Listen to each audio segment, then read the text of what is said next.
ప్రహ్లాదుడు లోకతత్వాన్ని ప్రత్యక్షముగా దర్శించి తెలుసుకుందామనే అభిప్రాయముతో కొంతమంది సజ్జనులతో కలిసి లోక సంచారానికి బయలుదేరెను. చాలా కాలం భూమండలం అంతా పర్యటించి కొత్త కొత్త వింతలు విశేషములన్నీ తెలుసుకునిన తర్వాత ప్రహ్లాదుడు చివరగా సహ్యాద్రి పర్వత ప్రాంతము చేరెను. సహ్యాద్రి చేరిన వెంటనే ఆ ప్రహ్లాదుడు కావేరి నదిలో పుణ్యస్నానము, నిత్య పూజాదులు గావించి అక్కడే సహ్యాద్రి పర్వతంపై గల సుందర దృశ్యాలను తిలకిస్తూ ఒకచోట నేలపై అజగరము వలె పడుకుని ఉన్న ఒక సాధువును చూసేను. వెంటనే ప్రహ్లాదుడు ఆయనను సమీపించెను. ఆ సాధువు యొక్క శరీరమంతా దుమ్ము, ధూళితో మురికిగా ఉండెను. మురికి దేహంతో ఉన్న ఆ సాధువు యొక్క మొహములో ఒక దివ్యమైన తేజస్సు కనిపించెను. అది గమనించిన ప్రహ్లాదుడు ఆశ్చర్యంతో తన మనసులో ఇలా తలచెను, నేను ఇదివరకు ఎన్నడూ ఎరుగని ఈ వింత ఏమిటి? ఎవరు ఈ వ్యక్తి? ఈయన మహర్షివలే మహాతేజస్సుతో ఒక యోగి పుంగవుని వలె ఉన్నారే. ఇతడు కటిక నేలపై మురికి వస్త్రములతో పడుకొని ఉన్నా ఇతని మొహములో ఇంతటి తేజస్సు ఎలా వచ్చెను అని మదిలో అనేక సందేహములతో ఆ ప్రహ్లాదుడు భయముతోనే ఆయనతో ఇలా పలికెను, స్వామి, మీకు వందనములు, ఎవరు మీరు అని వినయముగా అడిగెను.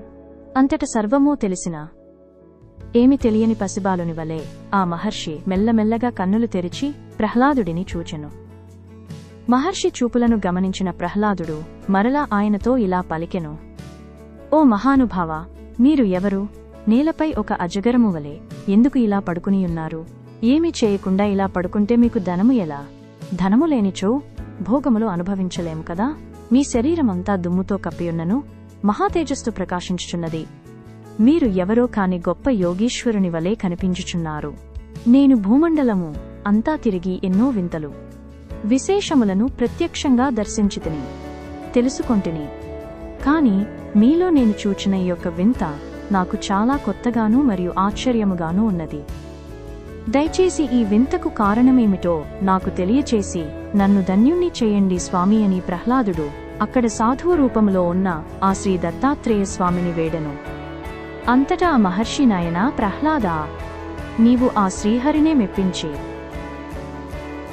మీకై ఈ భూమండలముపై ఆయనను అవతరించేలా చేసిన మహావిష్ణు భక్తుడవు కదా. సత్ప్రవర్తనలో నీకు నీవే సాటి.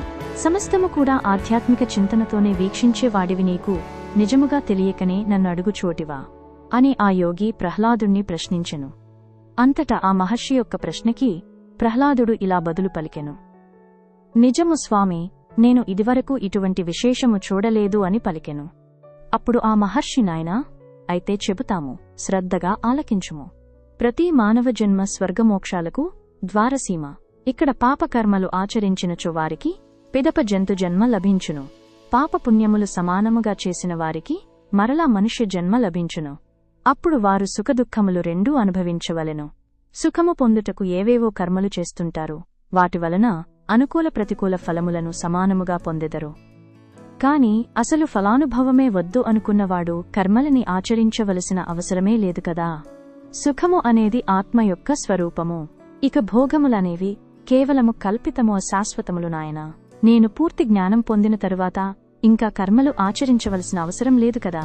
అందువలన నిశ్చేష్టుడనై నిష్ప్రయత్నుడనై ఇక్కడ అజగరము వలె పరుండి నిద్రించుచున్నాను. నాయనా ప్రహ్లాదా, ఈ రహస్యం తెలుసుకోలేని మానవుడు తనలోనే నిక్షిప్తమైన నాచుతో కప్పబడిన సరోవరంలా ఉన్న సుఖరూప పురుషార్థములు అందుకోలేక దాహార్తుడై ఎండమావుల వెంట పరుగెత్తుతున్నాడు. ఇంద్రియ నిగ్రహం లేక మోహానికి లోబడిన మానవులు కర్మాచరణ వలలో చిక్కి జన్మ పరంపర అనే సుడిగుండంలో తిరుగుతూనే ఉందురు. నాయనా ప్రహ్లాదా, ధనం వలన భోగములు అనేది వట్టి భ్రమ మాత్రమే. ధనం వలన దుఃఖము తప్ప సుఖము అనేది శూన్యము. సంపాదించిన ధనము కాపాడుకొనటంలో మానవులు అనేక రాజచోర శత్రుపుత్రమిత్ర కళత్రాను యాచకులు అపహరించుకుపోతారేమో అన్న దుఃఖము వారిని అనుక్షణం వెంటాడుతూనే ఉండును. ధనికులకి ఎన్నడూ సరియగు నిద్రాహారములు ఉండవు. అందువలన భోగముల మీద అనురాగాన్ని విడిచివేయుటయే ఉత్తమము. ప్రహ్లాదా, నాయనా ప్రహ్లాదా, ఈ సృష్టిలో తేనెటీగ నుండి ప్రతి మానవుడు ఒకటి గ్రహించవలను. తేనెటీగలో అష్టకష్టాలు పడి తేనెను సమకూర్చిన తేనెను వెంటనే ఆరగించక లోభంతో తేనెటీగలో అన్నీ ఆ తేనెను ఒక పట్టులో కూడబెడతాయి. కాని ఎవరో ఒకరు వెళ్లి పొగబెట్టి వాటిని తరిమి ఆ కూడబెట్టిన తేనెను అపహరించుకుపోతారు. చివరికి కష్టపడిన ఆ తేనెటీగలకి మిగిలినది ఏమిటి చెప్పునాయనా? అలానే మానవుడు ధనము కూడబెట్టి చివరికి కూడబెట్టిన ఆ ధనము వలనే నశించును. కనుక నేను తేనెటీగలను గురువుగా భావించి వాటి నుండి వైరాగ్యం నేర్చుకున్నాను. అలానే కొండ చిలువ కదలదు, మెదలదు, అందుబాటులో ఉన్న ఆహారాన్ని మాత్రమే స్వీకరిస్తుంది. ఏమి దొరకకపోయినా అది హాయిగా కడుపును ఖాళీగా పెట్టుకుని అక్కడే పడి ఉండును. నేను దానిని గురువుగా భావించి సంతుష్టిని నేర్చుకున్నాను. సగుణమైన, నిర్గుణమైన, అధికమైన, అల్పమైనను నాకు ఒక్కటే. నాది సర్వసమదృష్టి. దాని వలన చిత్తవృత్తిని, మనస్సులో మనస్సును, అహంకారములో అహంకారమును, మాయలో మాయను, ఆత్మానుభూతిలో లయింపజేశాను. కనుక నేను స్వానుభవముతో ఆత్మస్థితిలో ఏకనిష్టలో ఉంటున్నాను. నేను ఆత్మస్వరూపమును అవగతము చేసుకుని ఇక్కడ అజగరము వలె పడుకుని ఆత్మానందము పొందుచున్నాను. ఆత్మ పరమాత్మ ఒక్కటే కదా ప్రహ్లాద. ఆత్మజ్ఞాని నిత్యము ఆత్మానందమును అనుభవించి ఆనందముగా ఉన్నచో ప్రతి మానవుడు యోగివలే దివ్యమైన తేజస్సుతో ప్రకాశించును నాయనా అని యోగీశ్వరుని రూపములో ఉన్న శ్రీ దత్తాత్రేయ స్వామి ప్రహ్లాదుడికి జ్ఞానోపదేశం చేసెను. ప్రహ్లాద, నీవు యోగ్యుడవు, అర్థము చేసుకోగలవు కనుక అతి గుప్తమైన నా ఆత్మ ప్రవృత్తిని నీకు వివరించితిని. మహర్షి బోధతో సంతృప్తి చెందిన ప్రహ్లాదుడు సంతోషించి అజగర, కొండ చెలువ ప్రవృత్తిలో ఉన్న మహర్షిని ప్రహ్లాదుడు అత్యంత భక్తితో పూజించి సేవించెను.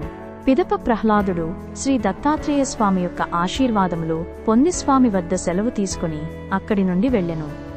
వేదధర్ముడు, నాయనా దీపక, యోగ విద్య విశారదుడు అయిన శ్రీ దత్తయోగి యొక్క సిద్ధావస్థ ఇది అని చెప్పి శ్రీ దత్తాత్రేయ స్వామి యోగేంద్రుడి రూపములో ప్రహ్లాదుడికి జ్ఞానమును బోధించెను అని వేదధర్ముడు తన శిష్యునికి చెప్పెను.